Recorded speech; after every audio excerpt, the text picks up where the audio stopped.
The interesting thing of working in the DPRK is that it forces you to reevaluate the criteria for why we're there. The DPRK are not particularly popular in the world. They have a fiercely independent viewpoint. They are inward looking and, hostile to some countries that may have raised funds for, ShelterBox. So you think about, why are we there? Why are we helping these people?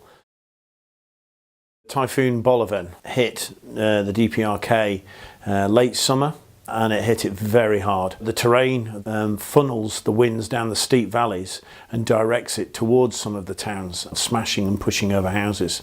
I went out in January to oversee the distributions that had happened.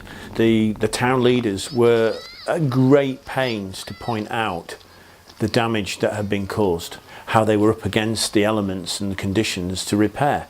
Houses that had literally been smashed in two, like a gigantic fist had just pushed over half the house. People were still living in houses where the ceiling was bowing down and was starting to cave in, but that was all that they had.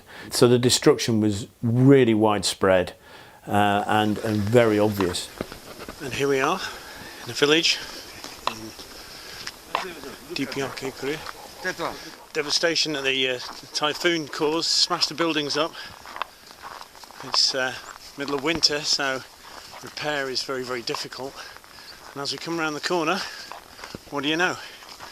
We can see in the distance some ShelterBox tents.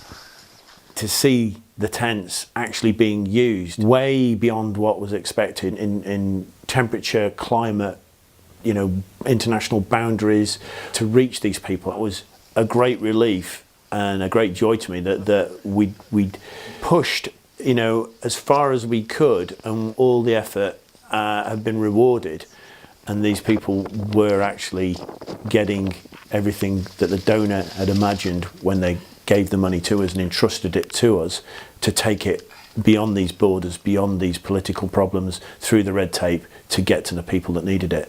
In all situations where we come across complex issues with aid distribution, you boil it down to its basic principles, and they are these people in need? Do they need shelter? Is there any help that's coming to these people?